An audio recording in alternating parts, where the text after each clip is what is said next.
काजल block है, Malda district waste Bengal का।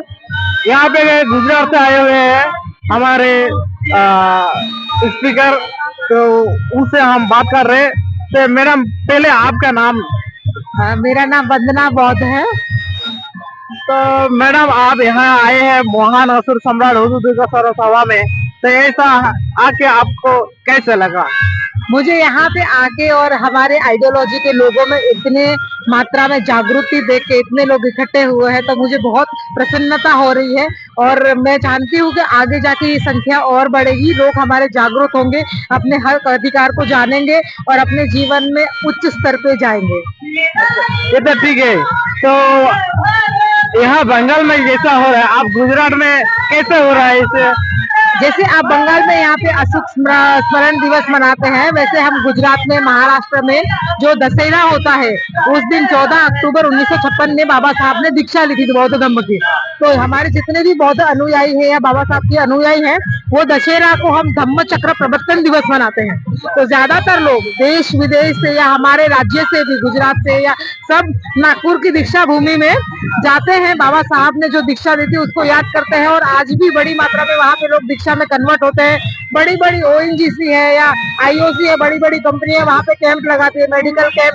जो वहाँ पे आपको कोई भी बच्चा है जिसको पढ़ाई नहीं हो रही है, पढ़ने के कैंप, जिसकी शादी नहीं हो रही है, बुद्धिस्ट समाज में शादी कैसे करे, वो बहुत सारी जानकारी देती है। तो बेसिकली हम जो अम्बेडकर बुद्धिस्ट लोग हैं समाज के, वो दशहरा के दिन पे ज्यादातर सब लोग वहाँ पे होते हैं, दीक्षा भूमि नागपुर पे जाते हैं, वहाँ सेलिब्रेट करते हैं, देश विदेश के सब लोग साथ में मिलते हैं। तो ये ठीक है, बंगाल में ये असुर सरस है, आप गुजरात में दशहरा होता है, वहाँ पे जो संगठन कार्यकर्ता है तो, और यहाँ की कार्यकर्ता की मिल जाए तो भारत में आंदोलन हो सकता है। जी बिल्कुल, आंदोलन हो सकता है, और हमें शांति से क्रांति की ओर बढ़ना है। जी, बाकी देखिए, हमारे ज्यादातर आंदोलन में क्या होता है कि लड़ाई होते हैं, झगड़े होते हैं, रोड पे हम निकल जाते हैं, तो हम देखते हैं उसमें हमारे ही लोगों का नुकसान होता है। जैसे आंदोलन में हमारे भाई बहन कोई भी गए, उनकी डेथ हो गई या उनको हाथ पैर टूट गया, तो फिर उनके घर की फाइनेंशियल सिचुएशन नहीं होती कि वो उनकी मतलब उनकी देखभाल कर सके। अगर किसी के घर में एक ही इंसान कमाने वाला है और हम लड़ने जाएंगे, झगड़ने जाएंगे, और उसको उसकी डेथ हो गई, तो क्या पूरा समाज बिल्कुल उस इंसान का घर चलाने जाने वाला है, उनके बच्चे को पढ़ाने वाला है? नहीं, ये रियलिटी है, आप और हम जानते हैं। तो हमें शांति से क्रांति की, और बाबा साहब ने जैसे अकेले थे वो, इस टाइम पे तो हम सब इतने सारे लोग हैं, बाबा साहब ने अकेले होके कलम से संविधान लिख के हम सबका जीवन बदल दिया, और हम सब इतने सारे होके रोड पे उतर के क्यों कुछ नहीं कर पा रहे? तो बाबा साहब ने हमें धम्म दिया है। हमें, अगर हम धम्म के मार्ग पे चलेंगे और बाबा साहब ने अपने जीवन में जो जो किया, हमें करने के लिए कहा, वो करेंगे, तो बिल्कुल क्रांति आएगी और ये परिवर्तन का दौर शुरू हो जाएगा। धन्यवाद मैम, आपके जो बात रखी है, ये हम लोग को आंदोलन करना है तो क्रांति की ओर से वो करना है, और शांति से करना है। आपको आंदोलन दारू पी के रोड पे जाके नहीं करना है। तो यहाँ पे जो लोग आए हैं, यहाँ पे कोई दारू नहीं पीता है। नहीं, यहाँ पे नहीं, हम लोग देखते हैं, मैं नहीं बोल रही थी यहाँ पे लोग दारू पीते। जब यहाँ पे आंदोलन की बात चल रही थी, तो आंदोलन में जिस लोगों को कुछ जानकारी नहीं है, जानते नहीं है, वो से के प्रवाह में आके, एक फ्लो में आके कि नहीं ये सब लड़ने जा रहे हैं, ऐसा करने जा रहे हैं, इसलिए हम चले गए। जब आपको चीजों की समझ नहीं है, आप पढ़े लिखे नहीं हो, तो आपको पता नहीं है, आप बोलो कोई करोड़पति का बेटा आंदोलन में उतरता है क्या? नहीं। आपने देखा हमारे समाज के कितने करोड़ों अरबोपति या जमींदार होंगे, वो कौन से रोड पे खड़े, बताइए आप? नहीं, वो खड़ा नहीं होता है। तो हम चाहते हैं कि हम ऐसे स्टेब्लिश बने कि हम बैठे बैठे एक फोन घुमा के हमको जो काम करवाना है वो कर पाए। ठीक ठीक ठीक, इसीलिए आपको थोड़ा रास्ता दिखाइए, क्या करना पड़ेगा। करोड़पति जो बेटा है वो नहीं, अंदर नहीं आते, हम लोग को ऐसा कैसे करोड़पति बन जाएगी? देखिए, बात मुझे नहीं पता, सबसे ज्यादा करोड़पति थे वो बुद्ध थे, मान लीजिए वो राजा थे, उन्होंने सब कुछ छोड़ के और धम्म को अपनाया, धम्म को ढूंढा, इनलाइटन हुए, तो आज उनको दुनिया जानती है। अगर सिर्फ वो एक राजा के तौर पे मर गए होते तो क्या दुनिया उनको जानती? नहीं जानती ना। तो हमें खुद के जो ज्ञान है, हमारी प्रज्ञा है, जागरूकता है, तो हमें अपने आप को जागरूक करना है। हमारे रीति रिवाज कल्चर अच्छे के लिए है, बुरे के लिए है, उससे हमारा फायदा होता है, नुकसान होता है। एक बाप के लिए आज कहना पड़ता है कि बेटी को पढ़ाने के लिए पैसा नहीं होता, पर शादी करवाने के लिए कर्जा करके भी शादी होती है।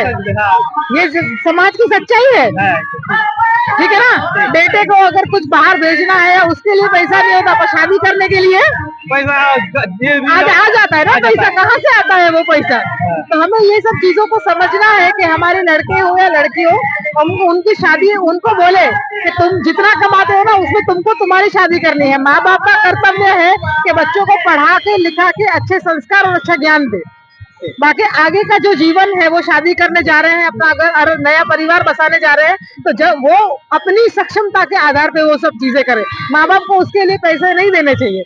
माँ बाप को अपना बुढ़ापा अच्छे से जीना चाहिए। यहाँ ना माँ बाप अच्छे से जी पा रहे हैं और बच्चों के ऊपर जिम्मेदारी नहीं है, तो बच्चे भी अच्छे से नहीं जी पा रहे हैं और अल्टीमेटली हम गरीबी में और इन सब चक्करों में फंसे हुए हैं। ठीक ठीक।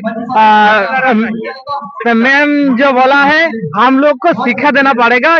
जो शिक्षा देने के लिए कोई लड़की हो लड़का सभी को शिक्षा देना पड़ेगा। इसलिए जितना भी टका पैसे लग जाए तो हम उसको जगड़ करना पड़ेगा। और अगर हमारे पास ज्ञान होगा ना, तो सरकार ने या देश विदेश में या जो धम्म के लोग हैं, इतने सेंटर से एनजीओ चलते हैं, हम अच्छे से अच्छी लो कॉस्ट में कम से कम पैसों में अच्छे से अच्छी पढ़ाई कर सकते हैं। पर अगर हम करना चाहे, दारू पीने वाला कहीं से भी दारू ढूंढेगा, गुटखा खाने वाला कहीं से भी गुटखा ढूंढेगा। वो बोलेगा मैं मजदूरी करता हूँ, पर वो दारू पीने के लिए उसके पास मजदूरी करते बावजूद पैसे आएंगे। गुटखा खाने के वाले के बाद गुटखा खाने का, बीड़ी पीने वाले के बाद बीड़ी पीने का पैसा आएगा।